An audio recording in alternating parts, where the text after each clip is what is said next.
Welcome back to my channel. अस्सलाम वालेकुम friends, कैसे हैं आप सब। आज आपके साथ चिकन पकोड़ा रेसिपी शेयर करने जा रही हूँ। बिल्कुल सिंपल तरीके से आप ये रेसिपी तैयार कर सकते हैं, क्योंकि रमज़ान में डेली पकोड़े बनते हैं। पकोड़े ना हो तो अफ्तारी का मज़ा ही नहीं आता, अधूरी रह जाती है। तो डिफरेंट तरीके से आप पकोड़ा तैयार करके खा सकते हैं। यहाँ पर मैंने बेसन लिया है, थोड़ा सा पानी लिया है और बेकिंग सोडा लिया है, और उसके बाद चिली फ्लेक्स ले लिए हैं, खुश्क धनिया पाउडर ले लिया है, और इसमें दंदना सा पीस लेना है खुश्क धनिया पाउडर को। और फिर इसमें गरम मसाला थोड़ा सा ऐड करना है, और इसके बाद इसमें हल्दी पाउडर ऐड करना है, और इसके बाद आपने इसमें नमक ऐड करना है। नमक, इन चीज़ों को अच्छे से आपने फेंट लेना है, मिक्सर इसका अच्छे से तैयार कर लेना है। और उसके बाद इसमें आपने पुदीना, धनिया, सब्ज़ी मिर्च धुला हुआ और बारीक कटा हुआ ऐड करना है। इसमें ऐड करना है बंद गोभी, आलू, प्याज, और इसमें चिकन ऐड करना है। चिकन बोनलेस लेना है, छोटे छोटे पीसेस में इसको काट लेना है। आप अपने ज़रूरत के हिसाब से, जितनी आपकी फैमिली है, फैमिली मेम्बर्स हैं, उस हिसाब से तैयार कर सकते हैं, इंग्रेडिएंट ले सकते हैं, कोई इशू नहीं है।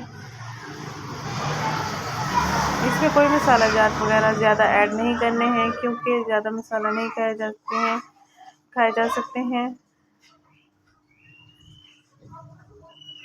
बहुत ही अच्छा ये मिक्सचर तैयार हो गया है। इसका पेस्ट जो हमने बेसन का मिक्सचर जो तैयार किया है ना, वो आपने थिक रखना है। जब सब्जियां इसमें ऐड हो जाती हैं तो पानी छोड़ती हैं सब्जियां कुछ ना कुछ, तो ये मिक्सचर पे पतला होना शुरू हो जाता है, जो बेसन का टेक्सचर है। यहाँ पर ऑयल को अच्छे से गर्म होने देना है, और फिर इसको हल्की हल्की आंच पर पकाना है, ताकि जो हमने इसमें चिकन ऐड किया है वो अच्छे से पक जाए, उसकी स्मेल बाकी ना रहे। हल्की हल्की आंच पर इसको फ्राई करना है, और उसके बाद ऑयल को सबसे पहले अच्छे से गर्म होने देना है।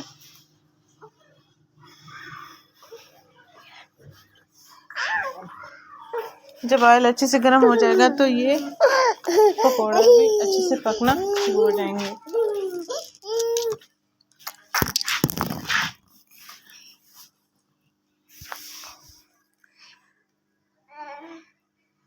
हल्की हल्की आंच पर इसको पकाते रहना है, ताकि अंदर का जो इसका मसाला है वो अच्छे से पक जाए।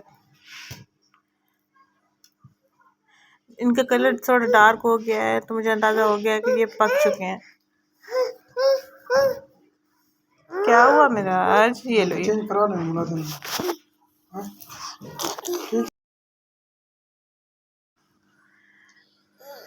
ऐसे ही पकाते रहना है।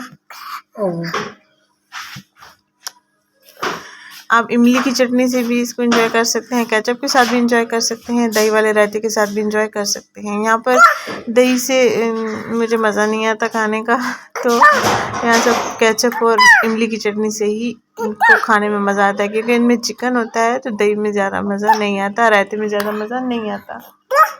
गिर गया क्या, गिर गया। वीडियो अच्छी लगी है तो प्लीज़ लाइक कीजिएगा।